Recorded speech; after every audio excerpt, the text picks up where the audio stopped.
Geography through maps में अगला topic है हमारा अफ्रीका। अफ्रीका वर्ल्ड के मैप पे सबसे इम्पॉर्टेंट टॉपिक है और सबसे ज़्यादा क्वेश्चंस यहीं से पूछे जाते हैं, खासतौर पे यूपीएससी और यूपीपीएससी की एग्ज़ाम्स में। तो आइए डिस्कस करते हैं अफ्रीका को। सामने ये आपको अफ्रीका का मैप यहाँ पे नज़र आ रहा है। जिस तरीके से हम लोगों ने एशिया के बॉर्डर्स को क्लियर किया था, पहले अफ्रीका के बॉर्डर्स को भी क्लियर कर लेते हैं। अफ्रीका के बॉर्डर्स को क्लियर करने में अगर हम अफ्रीका के नॉर्दर्न साइड में जाएंगे तो नॉर्दर्न साइड में यहाँ पे कंट्री है मोरक्को, और ये मोरक्को कंट्री जो है ये स्पेन के साथ अफ्रीका और यूरोप का बॉर्डर क्रिएट करता है। तो Morocco is the only country who touches to the Europe. इसके बाद में आप आगे बढ़ेंगे तो यहाँ पे आपको ये पूरा मेडिटेरेनियन सी नज़र आ रहा है। तो अफ्रीका का जो नॉर्दर्न पार्ट है, जो उत्तरी हिस्सा है, वो है भूमध्य सागर से घिरा हुआ, और भूमध्य सागर के ऊपर है यूरोप। तो सबसे पहले एक क्वेश्चन तो यहाँ से बन जाता है कि वो कौन सा सागर है जो अफ्रीका और यूरोप को आपस में अलग करता है। तो वो सागर है Mediterranean who separates Africa from Europe. तो एक क्वेश्चन यहाँ से आप क्लियर रखिएगा। इसके बाद दूसरा क्वेश्चन आता है यहाँ से। अब अफ्रीका का अगर आप नॉर्थ ईस्टर्न साइड देखेंगे तो ये पतली वाली जो वाटर बॉडी आपको नज़र आ रही है, ये है रेड सी। और रेड सी से रिलेटेड क्वेश्चन यहाँ पर है कि वो कौन सा सागर है जो अफ्रीका और एशिया को आपस में अलग करता है। Answer is Red Sea. Red Sea separates Africa from Asia.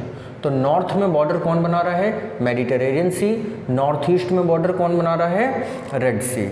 इसके बाद इस तरीके से हम ईस्ट में आएंगे तो ईस्टर्न बॉर्डर जो अफ्रीका का है वो आप देख रहे हैं कि इंडियन ओशन में खुलता है, हिंद महासागर में खुलता है। इसलिए अफ्रीका की पूर्वी सीमा हिंद महासागर को स्पर्श कर रही है। लेकिन यहाँ पर एक आइलैंड है जिसका नाम है मेडागास्कर। ये अफ्रीका का कंट्री है, आइलैंड भी है मेडागास्कर। यहाँ से रिलेटेड 3 से 4 क्वेश्चंस पूछ लिए जाते हैं। जैसे पहला क्वेश्चन यहाँ से पूछा जाता है कि मेडागास्कर कहाँ पर स्थित है। तो एक आंसर तो इसका हो जाता है इंडियन ओशन, क्योंकि हिंद महासागर में आप मेडागास्कर को देख रहे हैं। लेकिन दूसरा क्वेश्चन अगर यहीं से पूछ लिया जाए कि मेडागास्कर कहाँ है और ऑप्शन में इंडियन ओशन नहीं होगा, तब आपका आंसर हो जाएगा अफ्रीका। तो फिजिकली ये कहाँ पर एग्जिस्ट करता है? इंडियन ओशन में। लेकिन पॉलिटिकली ये कहाँ पर स्थित है? अफ्रीका में। तीसरा क्वेश्चन यहीं से रिलेटेड है कि मेडागास्कर और अफ्रीका आपस में जो अलग होते हैं जिस वाटर बॉडी से, इसका नाम क्या है? तो इसका नाम है मोजाम्बिक चैनल। इस तरीके से यहाँ पर मोजाम्बिक चैनल है। तो मोजाम्बिक चैनल भी हो गया अफ्रीका में। फिर हम लोग आते हैं अफ्रीका के साउथ में, और अफ्रीका के साउथ में यहाँ पर है आपका केप टाउन नाम का शहर, और केप टाउन नाम के शहर के ठीक नीचे यहाँ पर केप ऑफ गुड होप है, जो अफ्रीका का दक्षिणतम बिंदु है, southern most point of the Africa. इसके बाद अफ्रीका का वेस्टर्न बॉर्डर। तो अफ्रीका का जो पश्चिमी सीमा है वो है, ये देखिए इस तरीके से, और कहाँ पर खुलती है? अटलांटिक ओशन में खुलती है। तो अटलांटिक ओशन में अफ्रीका का पश्चिमी बॉर्डर खुलता है, और पश्चिमी बॉर्डर में यहाँ से यहाँ तक का जो पूरा सेगमेंट आपको नज़र आ रहा है, it is called Guinea Coast. इसे गिनी का तट कहा जाता है। तो ये अफ्रीका का एक रफ ओवरव्यू हो गया कि अफ्रीका का बॉर्डर कहाँ से कहाँ तक है, अफ्रीका कहाँ पर किसी महासागर से जुड़ता है या कहाँ पर किसी सागर से जुड़ता है।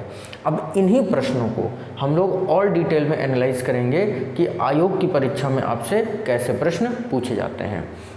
तो सबसे पहला क्वेश्चन जो आपसे अफ्रीका से रिलेटेड पूछा जाता है वो इसी मेडागास्कर के अंदर ही हो जाता है। तो हम लोग यहाँ पे क्लॉकवाइज या एंटी क्लॉकवाइज चल सकते हैं, और सबसे पहले आप देख रहे हैं आपको यहाँ पर मेडागास्कर नज़र आ रहा है। अब आप एक यहाँ पे कल्पना करिए, और कल्पना ये करिए कि मेडागास्कर को इस तरीके से पकड़ के अगर अफ्रीका में यहाँ पे फिट कर दिया जाए तो क्या इस वाले हिस्से में मेडागास्कर फिट हो जाएगा? जी हाँ, बिल्कुल फिट हो जाएगा। तो ये किस बात का एविडेंस है?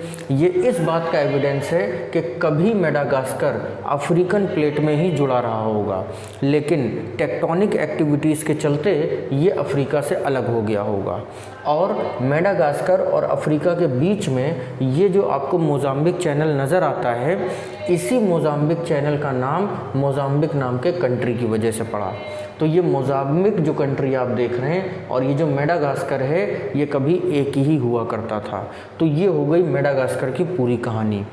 एक क्वेश्चन और यहाँ से हो सकता है कि अफ्रीका का सबसे बड़ा आइलैंड कौन सा है, सबसे बड़ा द्वीप कौन सा है? तो अफ्रीका का सबसे बड़ा द्वीप भी मेडागास्कर ही है। तो इसका ये थोड़ा सा डिटेल एनालिसिस हो गया।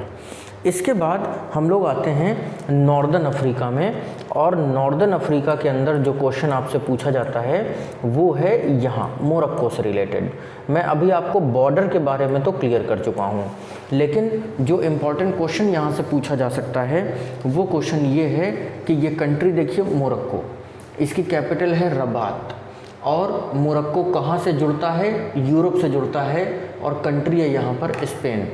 तो मोरक्को और स्पेन एक दूसरे से टेक्टोनिकल फोर्स के द्वारा तो जुड़े हुए हैं, लेकिन इन कंट्रीज़ के बीच में एक सी रूट बनाया गया है। एक सी रूट जो यहाँ पर बनाया गया है उसका नाम है जिब्राल्टर, और इसी को आप जिब्राल्टर जलसंधि कहते हैं या जिब्राल्टर स्ट्रेल कहते हैं। जिब्राल्टर स्ट्रेल की इम्पोर्टेंस क्या है?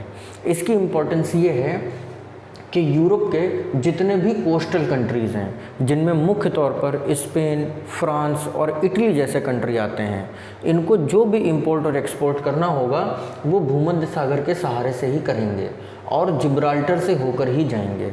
तो जिब्राल्टर एक बहुत इम्पॉर्टेंट स्ट्रेल हो जाती है। ठीक उसी तरीके से जैसे ये सारे देश अगर सुएज नहर के सहारे व्यापार करेंगे तो एशिया का रूट इम्पॉर्टेंट हो जाता है, और ठीक उसी तरीके से जिस तरीके से आप लोगों ने मलक्का स्ट्रेल के बारे में पिछली क्लासेस में सीखा था, तो लगभग वही इम्पोर्टेंस यहाँ पर जिब्राल्टर की है।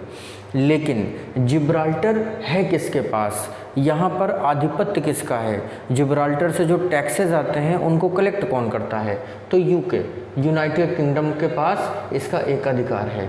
अब यहाँ से क्वेश्चंस क्या क्या आ गए? पहला क्वेश्चन आ गया कि which strait is known as the key of the Mediterranean Sea, भूमध्य सागर की कुंजी किसे कहते हैं? तो जिब्राल्टर भूमध्य सागर की कुंजी कहलाता है, मेडिटेरेनियन की कहलाता है, क्योंकि अगर आपने जिब्राल्टर को यहाँ पे शट डाउन कर दिया तो पूरा ट्रेड एंड कॉमर्स यहाँ पे शट डाउन हो जाएगा।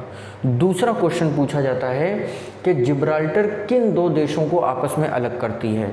तो मोरक्को और स्पेन को आपस में अलग करती है। तीसरा क्वेश्चन पूछ लिया जा सकता है कि जिब्राल्टर के ऊपर आधिपत्य किसका है? तो यूनाइटेड किंगडम का है। तो इस प्रकार से ये मोरक्को की कहानी हम लोगों ने सीख ली, और अब हम लोग चलते हैं आगे और देखते हैं कि अफ्रीका से रिलेटेड और क्या इम्पोर्टेंट चीज़ें हैं। अब अफ्रीका से रिलेटेड जो सबसे इम्पोर्टेंट चीज़ आ जाती है वो ये कंट्री देखिए है इजिप्ट। अब इजिप्ट यहाँ पर एक ऐसा कंट्री है जिसकी कनेक्टिविटी आप देख रहे हैं कि एशिया के साथ भी होती है।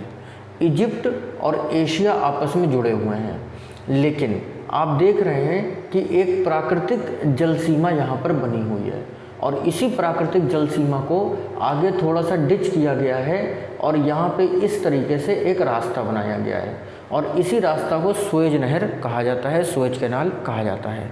और ये सुएज कैनाल जो है ये इधर अफ्रीका और इधर एशिया के बीच में बॉर्डर क्रिएट करने का काम करती है। सुएज नहर कहाँ से कहाँ तक है? तो यहाँ पर स्थित है पोर्ट सईद, यहाँ से शुरू होती है, और फिर यहाँ पे स्थित है पोर्ट सुएज, यहाँ पर ख़त्म होती है। कंट्री क्या है? इजिप्ट। तो यहाँ पर यही आपको याद रखना है कि इजिप्ट नाम का जो कंट्री है इसके अंदर सुएज नहर बनी है, ऐसा प्रश्न पूछ लेते हैं। किसको किसको कनेक्ट करती है? तो मेडिटेरेनियन सी को कनेक्ट करती है रेड सी से। इसके बाद ये जो इजिप्ट है इसकी कैपिटल है कायरो, या इसको हिंदी में काहिरा भी कह दिया जाता है, और इसी कायरो के बिल्कुल किनारे कोस्ट पर एक छोटा सा शहर है जिसका नाम है अलेक्जेंड्रिया। अब ये अलेक्जेंड्रिया आपको इसलिए बता रहा हूँ क्योंकि जब अलेक्जेंडर की डेथ हुई थी, जब सिकंदर की मृत्यु हुई थी, तो उसको यहीं इजिप्ट में ला करके दफनाया गया था, और जहाँ पे दफनाया गया था उस जगह को अलेक्जेंड्रिया कहा गया आज। और उसका जो डेड बॉडी है जहाँ पर, ऐसा कहते हैं कि वहाँ पे अब एक पिरामिड बना हुआ है, हालांकि ये जो पॉइंट है अभी कंफर्म नहीं है और इसके बारे में कोई जानता नहीं है। अफ्रीका में आगे बढ़ते हैं हम लोग और देखते हैं कि अफ्रीका के किस सेगमेंट से इम्पोर्टेंट क्वेश्चंस आ सकते हैं। तो फिर एक सेगमेंट यहाँ पर हो जाता है ये, और अफ्रीका का ये सेगमेंट जो है ये कॉन्टेम्परेरी करंट अफेयर्स के लिए सबसे इम्पॉर्टेंट सेगमेंट हो जाता है। क्यों हो जाता है, ज़रा ध्यान दीजिए। यहाँ पे आप देख पा रहे हैं कि अफ्रीका का जो ये वाला पार्ट है, ये इस पार्ट को अगर हम यहाँ से ऐसे कट कर दें तो इतना हिस्सा आपको किसी जानवर की सींग के जैसा नज़र आता है, और इसीलिए अफ्रीका के इस हिस्से को कहा जाता है हॉर्न। अब ये हॉर्न अफ्रीका में है तो जाहिर है इसको अफ्रीकन हॉर्न कहा जाएगा। अगर इसी प्रकार का कोई जियोलॉजिकल स्ट्रक्चर ऑस्ट्रेलिया में है तो उसको ऑस्ट्रेलियन हॉर्न कहा जाएगा, अमेरिका में है तो अमेरिकन हॉर्न कहा जाएगा। तो ये ट्रिक आप याद रखिएगा कि वर्ल्ड के मैप पे कहीं भी अगर आपको इस प्रकार का कोई स्ट्रक्चर नज़र आएगा तो उसको हॉर्न कहा जाएगा। अब ये जो अफ्रीकन हॉर्न है इससे रिलेटेड क्वेश्चन पूछा जाता है कि कौन कौन से कंट्री हैं जो अफ्रीकन हॉर्न के अंतर्गत आते हैं। तो देखिए, पहला कंट्री है इथोपिया, दूसरा कंट्री है सोमालिया और तीसरा कंट्री है केन्या। इथोपिया, सोमालिया, केन्या, इन 3 कंट्रीज़ को अफ्रीकन हॉर्न के अंतर्गत रखा जाता है। लेकिन हाल ही के वर्षों में ऐसा देखा गया है कि यहाँ पर जो जिबूती आप देख रहे हैं, इस जिबूती को भी अफ्रीकन हॉर्न के अंतर्गत डाल दिया गया है। तो अगर इथोपिया, सोमालिया, केन्या, जिबूती, इन चारों को आप अफ्रीकन हॉर्न मार लें तो जाहिर सी बात है कि कोई क्वेश्चन बन नहीं पाएगा। तो यूपीएससी या यूपीपीएससी कैसा क्वेश्चन बनाती है, वो बनाते हैं कि among which one of this country does not exist in the African horn, निम्नलिखित में से कौन सा एक देश अफ्रीकन हॉर्न का हिस्सा नहीं है। तो जाहिर है कि वहाँ पर 3 ही कंट्रीज़ के नाम होंगे, तभी तो एक गलत जवाब आपको पहचान करके उत्तर सही देना पड़ेगा। तो 90% पॉसिबिलिटीज़ के रूप में इथोपिया, सोमालिया और केन्या आपको याद रखना है। अब जिबूती से रिलेटेड एक इन्फॉर्मेशन ये ले लीजिए कि जैसा कि आपको पता है कि चाइना अपनी एक्सपेंशनिस्ट पॉलिसीज़ को लगातार बढ़ा रहा है, विस्तारवादी नीतियों को लगातार बढ़ा रहा है, और इसी विस्तारवाद को बढ़ाते बढ़ाते ऐसा लग रहा है कि चीन विश्व में एक नई परिभाषा पैदा कर रहा है जिसे आधुनिक उपनिवेशवाद या नियो कोलोनिज्म कहा जाएगा, आज नहीं कुछ सालों बाद। इसी नियो कोलोनिज्म का शिकार पाकिस्तान हो चुका है और सीपीईसी पॉलिसी उसके लिए जिम्मेदार है। इसी नियो कोलोनिज्म का शिकार हम्बनटोटा श्रीलंका में हो चुका है, और इसी नियो कोलोनिज्म का शिकार स्ट्रिंग ऑफ पल्स के अंतर्गत आने वाले सारे देश हो चुके हैं। और इसी क्रम में चाइना ने अब जिबूती में ये नियो कोलोनिज्म पॉलिसी को अप्लाई किया है। कैसे किया है? चाइना की सीधी सी पॉलिसी है कि जो गरीब देश हैं जिनके पास खाने के लिए रोटी नहीं है उनको लोन दीजिए। वो भी कैसे दीजिए? या तो एकदम कम लो इंटरेस्ट ऑफ रेट में और या एकदम हाई इंटरेस्ट ऑफ रेट में। लोन देने के बाद ये कंट्री आपके पक्ष में हो जाएंगे, और चूँकि ये लोन नहीं चुका पाएंगे चाइना को पता ही है, इसलिए चाइना लोन देने के कुछ सालों बाद लोन ना चुका पाने की स्थिति में इन कंट्रीज़ के किसी न किसी पोर्ट से एग्रीमेंट करेगा, किसी न किसी एयरपोर्ट से एग्रीमेंट करेगा, या इन कंट्रीज़ की जियोमॉर्फिक लोकेशंस का उपयोग करेगा। अब यही उसने जिबूती के साथ किया। आप देख रहे हैं कि लाल सागर में जाने का जो रास्ता है वो जिबूती से होकर के जाता है। अगर चाइना जिबूती पे कब्ज़ा कर ले या जिबूती की कैपिटल जिबूती के पोर्ट पर कब्ज़ा कर ले तो निश्चित तौर पर वो एशिया और यूरोप के बीच में होने वाले व्यापार को प्रभावित कर सकता है। यही रीज़न है कि लो रेट ऑफ इंटरेस्ट पे जिबूती को लोन बांटे गए थे, और आज जिबूती पूरी तरीके से चाइना का गुलाम हो चुका है। और यही चाइना की विस्तारवादी नीति है कि दुनिया के लगभग हर इम्पॉर्टेंट पॉइंट पर उनका कोई ना कोई पोर्ट है जहां पर उनके नेवल शिप तैनात हैं, जहां पे उनके एयरक्राफ्ट तैनात हैं। और यही रीज़न है कि वो ना अमेरिका से डरते हैं, ना रूस से डरते हैं, और ना भारत से डरते हैं। हालांकि विस्तारवाद आधुनिक विश्व की सोच नहीं है, इसीलिए भारत भी अफ्रीकन हॉर्न में चाइना को मुंह तोड़ जवाब देने की तैयारी कर चुका है। और इसी क्रम में हमने यमन से एक एग्रीमेंट किया है जहां पे अदन में हम कुछ काम करने जा रहे हैं, हालांकि ये भविष्य के गर्भ में है। और इसी क्रम में हमने ईरान के बलूचिस्तान के अंदर भी हमने एग्रीमेंट किया हुआ है, और इसी क्रम में हम अफ़गानिस्तान और फिर उज़्बेकिस्तान तक भी रोड बनाने का काम कर रहे हैं, हालांकि वो अंतर्राष्ट्रीय विषय हैं। तो यहाँ पर आपने देखा कि किस तरीके से अफ्रीकन हॉर्न यहाँ पर अफ्रीका की है और इसमें प्रॉब्लम क्या क्या है। एक क्वेश्चन और याद रखिएगा, पिछले साल केन्या की राजधानी नैरोबी से इथोपिया की राजधानी अदिस अबाबा जाते हुए एक विमान दुर्घटनाग्रस्त हुआ था। बोइंग 370 का विमान था और हाल ही के वर्षों में बोइंग के तमाम सारे विमान दुर्घटनाग्रस्त हो चुके हैं। ये विमान जो दुर्घटनाग्रस्त हुआ, 153 लोग इसमें मारे गए थे, जिनमें भारत की एक राजनयिक भी थी। जब भी कभी कोई प्लेन क्रैश होता है तो जाहिर है कि यूपीएससी वहाँ से क्वेश्चन बनाती है, प्लेन से रिलेटेड नहीं, क्वेश्चन बनाती है कैपिटल से रिलेटेड या वहाँ की जोग्राफिकल कंडीशन से रिलेटेड। तो यहाँ पर नैरोबी और अदिस अबाबा के बारे में थोड़ा सा ध्यान रख लीजिएगा।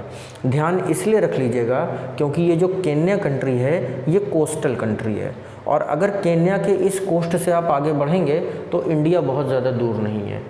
इसलिए इंडिया के बहुत सारे लोग केन्या में रहते हैं और केन्या के साथ हमारा अच्छा खासा ट्रेड भी होता है। तो यहाँ से भी एक क्वेश्चन बन सकता है, इसको आप ध्यान रखिएगा। आगे चलते हैं और देखते हैं कि अफ्रीका की और कौन सी इंपॉर्टेंट चीज़ें हैं जहाँ से क्वेश्चंस आपसे पूछे जा सकते हैं। तो अगली इंपॉर्टेंट चीज़ जो हमको मिलती है वो मिलती है साउथ अफ्रीका के अंदर केप टाउन। साउथ अफ्रीका में आप देख सकते हैं यहाँ पर एक शहर है केप टाउन और यहाँ पर है एक शहर पोर्ट एलिज़ाबेथ। तो साउथ अफ्रीका के अंदर जो मोस्ट साउदर्न पॉइंट हैं वो केप टाउन और पोर्ट एलिज़ाबेथ है। लेकिन यहाँ पर ये जो टिप आपको नज़र आ रही है, इस टिप को बोलते हैं साउथ अफ्रीका का मोस्ट साउदर्न पॉइंट, जिसका नाम है केप ऑफ गुड होप। हालांकि आज के समय में केप ऑफ गुड होप का कोई अस्तित्व नहीं है, बल्कि केप टाउन का ज़्यादा अस्तित्व है। लेकिन फिर भी आयोग की परीक्षा में एक बार ऐसा प्रश्न पूछा जा चुका है कि केप टाउन, पोर्ट एलिज़ाबेथ और केप ऑफ गुड होप में सबसे दक्षिणतम बिंदु क्या है। तो निश्चित तौर पे आप देख रहे हैं कि केप ऑफ गुड होप है। अब केप ऑफ गुड होप की कहानी क्या है, तो वो कहानी भी यही है कि इस जगह का नाम केप ऑफ गुड होप रखा गया था कोलंबस और उसके फ्रेंड अमरीगो के द्वारा। कब? जब वो लोग भारत की खोज करने के लिए आए थे और इस पेनिनसुला अफ्रीका को भारत समझकर यहीं पर बस गए थे। काफ़ी लंबे समय बाद रहने के बाद उन्हें पता चला था कि ये इंडिया नहीं है, इंडिया यहाँ से अभी बहुत दूर है। तो चूँकि यहाँ से भारत की खोज की झलक मिली थी, एक पॉइंट मिला था, इसलिए इसको केप ऑफ गुड होप कह करके और फिर पानी का जहाज़ एक भंवर में फंस करके इधर जाने की बजाय इधर चला गया था और वो लोग पहुँच गए थे अमेरिका। इस प्रकार से अमेरिका की खोज हो गई थी। तो एक क्वेश्चन आपको यहाँ पे इस प्रकार से याद रखना चाहिए। अफ्रीका में आगे चलते हैं और देखते हैं कि और कौन से क्वेश्चंस यहाँ पे इम्पॉर्टेंट हो सकते हैं। लेकिन उससे पहले एक बार आप ये क्लियर कर लीजिए कि क्या अफ्रीका का मैप आपको अच्छी तरीके से समझ में आ गया है। अगर कोई भी प्रॉब्लम इस मैप को समझने में है तो आप मुझे बता दीजिएगा। यहाँ पर अफ्रीका ईस्ट से लेकर के वेस्ट तक, नॉर्थ से लेकर के साउथ तक आपको क्लियर हो गया।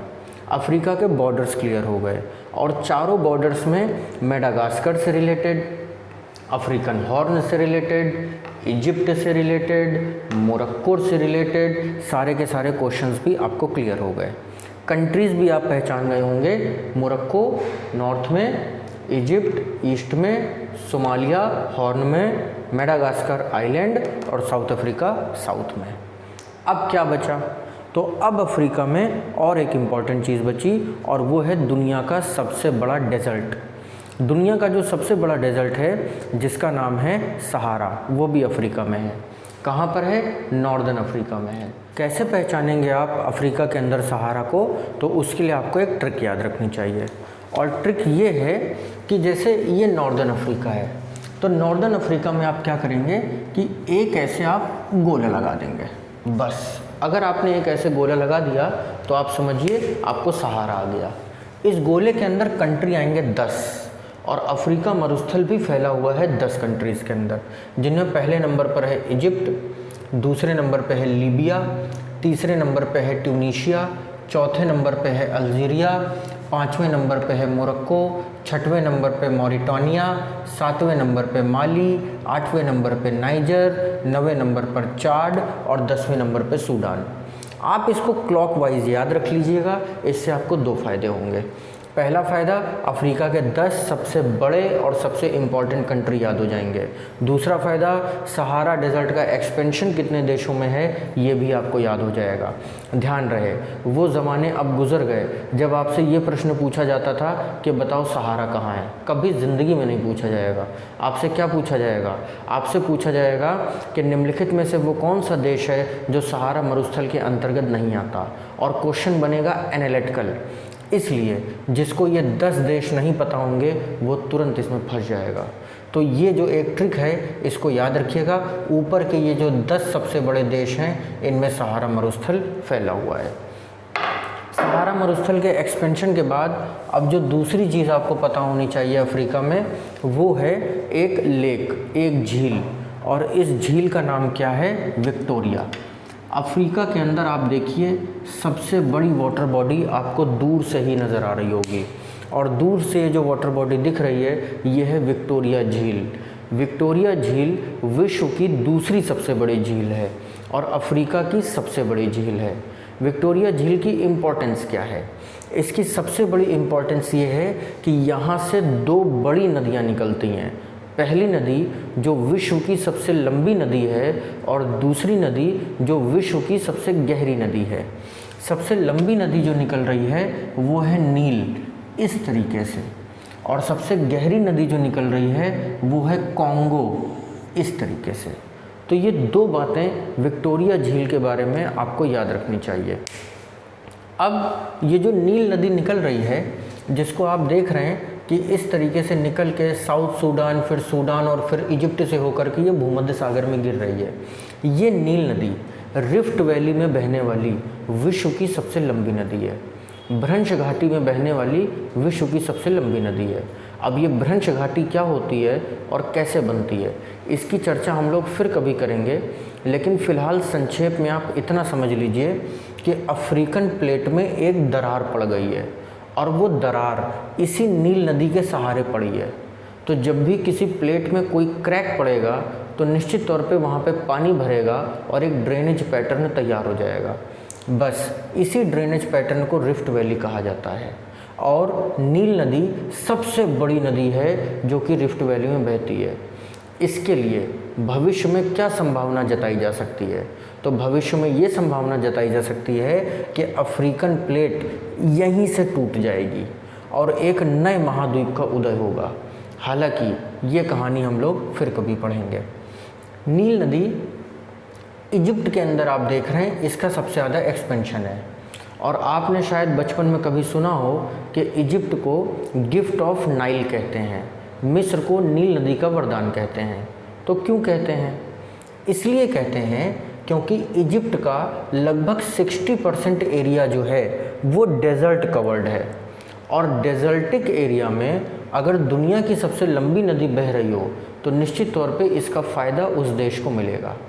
लेकिन एक क्वेश्चन आपके दिमाग में आ सकता है कि अगर ये बात है तो इजिप्ट को ही नील नदी का वरदान क्यों कह रहे हैं? सूडान को भी कह सकते हैं, साउथ सूडान को भी कह सकते हैं, तंजानिया और युगांडा को भी तो कह सकते हैं। ऐसा नहीं है। जब भी कोई नदी प्रवाहित होती है तो सबसे कम पानी उस नदी के ओरिजिन में होता है, और सबसे ज़्यादा पानी कहाँ पर होता है? जब वो नदी अपनी ओल्ड एज में होती है और समंदर से मिल रही होती है। तो जाहिर है कि नील नदी में सबसे ज़्यादा पानी कहाँ पर होगा?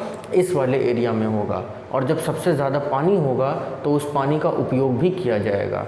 इजिप्ट जैसे देश इसी पानी का उपयोग करके अपने देश की अर्थव्यवस्था को आगे ले जा रहे हैं, और टूरिज़्म के मामले में दुनिया के टॉप 10 कंट्रीज़ में आते हैं, क्योंकि गीज़ा के पिरामिड्स यहीं पर हैं, अलेक्जेंड्रिया जैसा दुनिया का सबसे प्राचीन शहर भी यहीं पर है, और इसी नील नदी पर दुनिया का सबसे बड़ा बांध, नील नदी का सबसे बड़ा बांध बनाया गया है जिसका नाम है आसवान डैम। ये भी क्वेश्चन याद रखिएगा, पूछ लिया जाता है कि नील नदी पर बना हुआ सबसे बड़ा बांध कौन सा है? तो वो है आसवान डैम। तो ये हो गई नील नदी की कहानी। हाँ, कंट्री ज़रूर याद रखिएगा कि कौन कौन से कंट्रीज़ में ये नील नदी बहती है। तो ये मैंने आपको बता दिया पूरा, Uganda, South Sudan, Sudan and Egypt, इन 4 देशों में बहती है। यहाँ से भी एक एनालिटिकल क्वेश्चन आपसे पूछा जा सकता है। इसके बाद आप देख रहे हैं कि ये है कॉन्गो नदी, और कॉन्गो नदी दुनिया की सबसे गहरी नदी है। अफ्रीका को डार्क कॉन्टिनेंट भी कहा जाता है। तो कॉन्गो की कहानी सुनने से पहले आप ये कहानी समझ लीजिए कि अफ्रीका को आखिर डार्क कॉन्टिनेंट क्यों कहा जाता है। तो उसके पीछे का रीज़न ये है कि अगर हम अफ्रीका को ध्यान से देखें तो हम पाते हैं कि दुनिया में जो 3 मेजर ट्रॉपिक्स हैं, जिनमें ये ट्रॉपिक ऑफ कैंसर है कर्क रेखा, ये इक्वेटर है भूमध्य रेखा, और ये ट्रॉपिक ऑफ कैप्रिकॉर्न है मकर रेखा। दुनिया का इकलौता महाद्वीप अफ्रीका है जहाँ पे भूमध्य रेखा, कर्क रेखा और मकर रेखा तीनों गुजरती हैं। The only continent in the world in which the equator, the Tropic of Cancer and the Tropic of Capricorn passes through. तो इससे फ़ायदा क्या होता है? अफ्रीका को फ़ायदा ये होता है कि पहली बात तो ये एकलौता महाद्वीप बन जाता है जहाँ पर ये घटना घटती है, और दूसरा फ़ायदा ये होता है कि अगर ऊपर के ट्रॉपिक को नीचे के ट्रॉपिक से मिला दिया जाए, ऊपर के कटिबंध को नीचे के कटिबंध से मिला दिया जाए, या कर्क रेखा को मकर रेखा से मिला दिया जाए, तो जैसे ही आप कर्क और मकर रेखा को आपस में मिला देते हैं तो ये जो जोन नज़र आ रहा है आपको, इस जोन को कहा जाता है ट्रॉपिकल जोन। इसी जोन को कहा जाता है उष्णकटिबंधीय पेटी। दुनिया में सबसे बड़ी उष्णकटिबंधीय पेटी कहाँ पर बन जाएगी? निश्चित तौर पर अफ्रीका में बन जाएगी। और उष्णकटिबंधीय पेटी का मतलब हो गया कि इस प्रकार से जब सूरज चमकेगा तो सूरज की रोशनी कभी भी कर्क रेखा के ऊपर नहीं जाती और कभी भी मकर रेखा के नीचे नहीं जाती। इसका मतलब क्या हो गया कि सनलाइट के ट्रॉपिकल एरिया के अंदर ही रहेगी। तो जब सनलाइट ट्रॉपिकल एरिया के अंदर ही रहेगी तो जाहिर है कि यहाँ पर बहुत गर्मी होगी और hot and humid climatic conditions होंगी। जब बहुत ज़्यादा गर्मी होगी तो निश्चित तौर पे बहुत ज़्यादा बारिश होगी, और जब बहुत ज़्यादा बारिश होगी तो वनस्पतियों के पनपने की संभावना बन जाएगी, और वनस्पतियों के पनपने की संभावना के साथ ही यहाँ पर एक ऐसी बायोडाइवर्सिटी डेवलप होगी जिससे अफ्रीका डाइवर्सिफाई हो जाएगा। यही रीज़न है कि अफ्रीका में बहुत सारे मिनरल्स, बहुत सारी माइंस, बहुत सारे फॉरेस्ट, बहुत सारी वाइल्ड लाइफ पाई जाती हैं।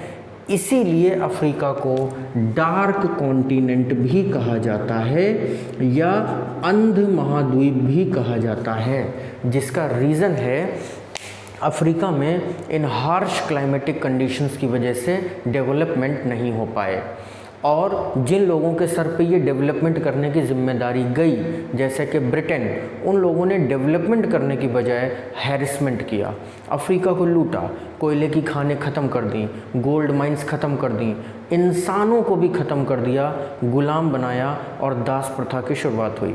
तो इतना ज़्यादा हैरेसमेंट इन्होंने झेला है, चाहे वो कुदरती हो चाहे वो मानवीकृत हो, कि अब इनके पास कुछ बचा नहीं है। यही रीज़न है कि अफ्रीका को डार्क कॉन्टिनेंट भी कहा जाता है, और इसी डार्क कॉन्टिनेंट की वजह से अफ्रीका का एक नाम और हो जाता है, जिसे हम लोग अफ्रीका को अनडिस्कवर्ड कॉन्टिनेंट कहते हैं। यानी कि एक ऐसा महाद्वीप जिसके अंदर कई सारे हिस्से आज भी ऐसे हैं जिन्हें ढूंढा नहीं जा सका है। उसी बिना ढूंढे गए हिस्सों में सेंट्रल अफ्रीका के कुछ रीजन्स आते हैं। यही कारण है कि सेंट्रल अफ्रीका में जो भी नदियां बहती हैं उन्हीं नदियों के नाम पर उन देशों का नाम रख दिया गया है। तो ये विक्टोरिया झील से निकलने वाली जो नदी आप कॉन्गो देख रहे हैं, इस कंट्री का नाम भी कॉन्गो हो जाता है। हाल ही में नाम बदल के ज़ायरे किया गया तो कंट्री का नाम भी ज़ायरे हो जाता है। तो कॉन्गो और ज़ायरे एक ही कंट्री है, ध्यान रखिएगा। कॉन्गो और ज़ायरे एक ही नदी है, ये भी ध्यान रखिएगा। विक्टोरिया झील से निकलती है, अटलांटिक ओशन में गिरती है, और सबसे बड़ा क्वेश्चन जो यहाँ से आता है वो ये है कि भूमध्य रेखा को 2 बार काटने वाली विश्व की एकमात्र नदी। आप देख रहे हैं कि ये इक्वेटर को 2 बार कट कर रही है, एक बार यहाँ पे कट कर रही है, एक बार यहाँ पे कट कर रही है। तो Congo is the only river in the world who cuts the equator by 2 times. ये क्वेश्चन न जाने कितनी बार पूछा जाता है, इसलिए ध्यान रखिएगा। इसी प्रकार से मकर रेखा से रिलेटेड क्वेश्चन है ये, और यहाँ पे 2 नदियाँ आपको ध्यान रखनी चाहिए। ये जो रिवर आप देख रहे हैं यहाँ पे, ये जो मकर रेखा के ऊपर से गुजर रही है, इस रिवर का नाम है लिम्पोपो। और लिम्पोपो विश्व की एकलौती ऐसी नदी है जो मकर रेखा को 2 बार काटती है। एक बार आप देख रहे हैं यहाँ पे काट रही है और एक बार यहाँ पे काट रही है। तो ये भी क्वेश्चन उतना ही इम्पॉर्टेंट हो जाता है जितना कि कॉन्गो वाला question. Limpopo is the only river in the world who cuts the Tropic of Capricorn by 2 times. इसी प्रकार से लिम्पोपो के ऑपोजिट ये जो नदी बह रही है, ये है ऑरेंज रिवर। इस नदी का नाम ऑरेंज क्यों पड़ा? क्योंकि साउथ अफ्रीका और यहाँ पे इस वाले रीजन में ऑरेंज की खेती होती है, संतरे की खेती होती है। क्यों होती है? क्योंकि यहाँ पे थोड़ा थोड़ा सा मेडिटेरेनियन क्लाइमेट पाया जाता है, भूमध्य सागरीय जलवायु पाई जाती है, जिसकी विशेषता होती है खट्टे और रसदार फल, सिट्रस जूसी फ्रूट्स यहाँ पर उगाए जाते हैं। अब ये ऑरेंज रिवर मैंने आपको बताई क्यों? तो इसलिए बताई क्योंकि ज्योग्राफी में एक टाइप के क्वेश्चन ऐसे होते हैं जिनमें किसी भी चीज़ का नाम कॉमन नाउन के आधार पर होता है, जैसे कि ऑरेंज रिवर, जैसे कि येलो रिवर, जैसे कि ब्लैक सी, जैसे कि रेड सी, जैसे कि वाइट सी, जैसे कि डार्लिंग रिवर। ये सारे नाम अगर आप सुनते हैं तो आपको लगता है कि ये तो बड़े कलरफुल नाम्स हैं, नाम कलरफुल हैं और बड़े खूबसूरत भी हैं। लेकिन जब ये क्वेश्चन की फॉर्म में आपसे पूछ लिए जाएंगे कि ये नदी कहाँ बहती है या इस नदी का नाम कलर के नाम पर क्यों है, तब आप फंस जाएंगे। तो ध्यान रहे कि कॉमन नाउन को पहचानना मुश्किल होता है। अगर एग्जैक्ट आंसर आपको नहीं पता तो आप कभी भी नहीं बता पाएंगे आइडिया लगा करके कि ऑरेंज रिवर कहाँ बहती है। तो इसलिए ऑरेंज आपको बताया, ध्यान रहे, साउथ अफ्रीका और अफ्रीका कॉन्टिनेंट में बहती है। इसके बाद विषुवत रेखा या इक्वेटर को 2 बार काटने वाली नदी बन गई कॉन्गो, और मकर रेखा को 2 बार काटने वाली नदी बन गई लिम्पोपो। क्या कोई ऐसी नदी भी है जो कर्क रेखा को 2 बार काटती है? तो जी हाँ, बिल्कुल, एक ऐसी नदी भी है जो कर्क रेखा को 2 बार काटती है और ये नदी इंडिया में है। तो ये देखिए, कर्क रेखा भारत के बीचों बीच से गुजर रही है और यहाँ पे नदी है माही, इस तरीके से, जो कर्क रेखा को 2 बार काटती है। हालांकि हमारा टॉपिक अफ्रीका चल रहा है, मैं माही नहीं डिस्कस करूँगा, लेकिन रफ तरीके से आपने देख लिया कि ये देखिए माही कर्क रेखा को 2 बार काट रही है, गुजरात में बहने वाली नदी है। और सबसे बड़ा हसीन इत्तेफाक यहाँ पर यह है कि दुनिया में 3 मेजर ट्रॉपिक्स हैं और दुनिया में 3 मेजर रिवर्स भी हैं जो इन्हें 2-2 बार काटती हैं। तो कर्क रेखा को 2 बार कौन काट रहा है? माही। विषुवत रेखा को 2 बार कौन काट रहा है? कॉन्गो। और मकर रेखा को 2 बार कौन काट रहा है? लिम्पोपो। तो ये हो गई यहाँ से रिलेटेड अफ्रीका की पूरी कहानी। अब इसके बाद अफ्रीका में कुछ और पॉइंट्स जो परीक्षा की दृष्टि से इम्पॉर्टेंट हो सकते हैं। उनमें सबसे पहला पॉइंट ये आता है कि अफ्रीका के अंदर सर्वाधिक पॉपुलेशन किसकी है? तो इसका आंसर होता है इस्लाम। अफ्रीका में सबसे ज़्यादा जिस धर्म को मानने वाले लोग रहते हैं वो मुस्लिम्स हैं। उसका रीज़न क्या है? उसका रीज़न ये है कि अफ्रीका के बगल में आप देख रहे हैं सऊदी अरब है, एशिया में, और सऊदी अरब में रेड सी के कोस्ट पर ये शहर है मक्का, जहाँ पर इस्लाम का जन्म हुआ। जिस समय इस्लाम का जन्म हुआ उस समय ये एरिया बिल्कुल भी डेवलप नहीं था और इतना पिछड़ा हुआ था कि शायद यहाँ के लोग कपड़े पहनना भी नहीं जानते रहे होंगे। लेकिन जब इस्लाम का एक्सपेंशन हुआ तो इस्लाम का एक्सपेंशन इस क्रम में हुआ और इस्लाम ऐसे फैलता चला गया। जब इस्लाम ऐसे फैलता चला गया तो जाहिर सी बात है ये अपने चारों तरफ फैलेगा, और इसी क्रम में आप देख सकते हैं कि ये इंडिया में भी पहुंचा और ये अफ्रीका में भी पहुंचा। लेकिन इंडिया में इस टाइम पर गुप्त पीरियड चल रहा था, या गुप्त पीरियड ऑलमोस्ट ख़त्म हो चुका था। इंडिया ऑलरेडी अपनी गोल्डन एज में था, इसलिए इंडिया ने इस्लाम को अपने गले से लगाया और यहाँ से जो इस्लाम बाल्यकाल में चला था वो भारत तक पहुंचकर जवान हो गया, और इस्लाम का आज सबसे आधुनिक रूप आपको भारत में ही मिलता है। लेकिन जब इस तरफ इस्लाम चला तो आप देख रहे हैं कि इसने लगभग पूरे अफ्रीका को कवर कर लिया और इस प्रकार से ये अफ्रीका का सबसे बड़ा धर्म बन गया। लेकिन दुर्भाग्य की बात यह है कि अगर मक्का को केंद्र मान लें तो इधर तो मॉडरेट इस्लाम है, लेकिन इधर बड़ा कंजर्वेटिव और प्रिमिटिव इस्लाम फॉर्म हमारे पास में पाया जाता है, जिसका उदाहरण हो जाता है अफ्रीका। तो ये क्वेश्चन आपको स्पष्ट हो गया होगा कि क्यों अफ्रीका में सबसे ज़्यादा आबादी मुसलमानों की है और इस्लाम धर्म को मानने वाले सर्वाधिक लोग यहाँ पर रहते हैं। इसी क्रम में अगला क्वेश्चन आपसे पूछा जा सकता है कि अफ्रीका में सबसे ज़्यादा आबादी वाला देश कौन सा है। तो अफ्रीका में सबसे ज़्यादा आबादी वाला देश जो है उसका नाम है नाइजीरिया। ये कंट्री है नाइजीरिया, यहाँ पे सबसे ज़्यादा आबादी है अफ्रीका में। और आबादी किसकी है, तो जाहिर सी बात है कि मुस्लिम्स की ही होगी। इसके अलावा एक क्वेश्चन आपसे अफ्रीका में और पूछा जा सकता है कि अफ्रीका का सबसे विकसित देश कौन सा है। तो इसका जो सही जवाब है वो तो ये है कि अफ्रीका में कोई भी देश विकसित नहीं है, लेकिन फिर भी अगर सबसे रिच कंट्री की बात करेंगे तो पहले नंबर पर आता है साउथ अफ्रीका और दूसरे नंबर पे आता है इजिप्ट। लेकिन ये डेवलप कोई भी कंट्री नहीं है। साउथ अफ्रीका जो रिच है उसका रीज़न ये है कि ये लंबे समय तक ब्रिटिश कॉलोनी रही और अंग्रेज़ों ने यहाँ पे काफ़ी सारा इन्वेस्ट किया। इसके बाद यहाँ पे आपका क्या बोलते हैं, टूरिज़्म बहुत डेवलप है। और सेम कहानी इजिप्ट की है, यहाँ भी टूरिज़्म की वजह से यहाँ की इकॉनमी डेवलप है। इसके अलावा अफ्रीका के ज़्यादातर देश जो हैं वो पिछड़े हुए हैं। अगर कभी हम लोग वर्ल्ड हंगर इंडेक्स देखें, अगर हम लोग कभी वर्ल्ड अनस्टेबल कंट्रीज़ की रिपोर्ट देखें तो उसमें अफ्रीकी देश ही पहले नंबर पर आ जाते हैं। कैसे आ जाते हैं, तो ये सोमालिया जैसे देशों की वजह से आ जाते हैं। अफ्रीकन हॉर्न के अंदर आपने सोमालिया के बारे में पढ़ा, तो सोमालिया एक ऐसा कंट्री है जो विश्व का सबसे गरीब राष्ट्र है। और इतनी गरीबी है यहाँ पर कि यहाँ के लोग मड केक खाने के लिए मजबूर हैं, मिट्टी की रोटियाँ खाते हैं। और कभी कभी ये लोग इतने परेशान हो जाते हैं कि ये लोग लूट मार करते हैं, और लूट मार करके ही ये लोग बन जाते हैं पायरेट्स ऑफ कैरेबियन, यानी कि समुद्री लुटेरे। और ये छोटे छोटे पानी के जहाज़ों के माध्यम से यहीं पर अरब सागर में घूमते हैं और एशिया से आने वाले पानी के जहाज़ जो कि लाल सागर के रास्ते से यूरोप जाना चाहते हैं उनको किडनैप कर लेते हैं, उनको होस्टेज बना लेते हैं और होस्टेज बना के सोमालिया में ले जाकर किसी जंगल में छुपा देते हैं या इधर ले जाकर मोज़ाम्बिक चैनल में छुपा देते हैं और संबंधित राष्ट्रों से मांग करते हैं कि उन्हें खाने के लिए कुछ दिया जाए, उनकी गरीबी दूर करने के लिए कुछ दिया जाए।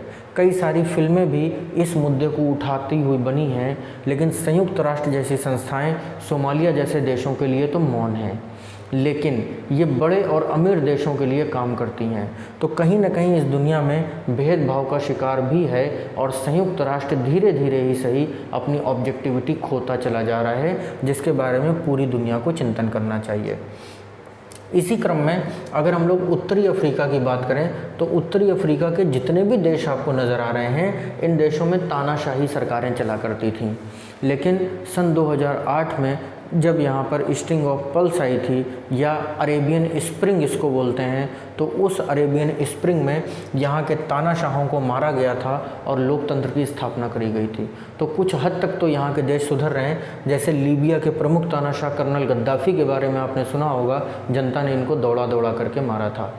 तो इस प्रकार से ये लगभग मैंने अपने हिसाब से सभी क्वेश्चंस अफ्रीका से रिलेटेड डिस्कस कर दिए हैं। आशा करता हूँ कि अफ्रीका महाद्वीप आपको अच्छी तरीके से समझ में आ गया होगा।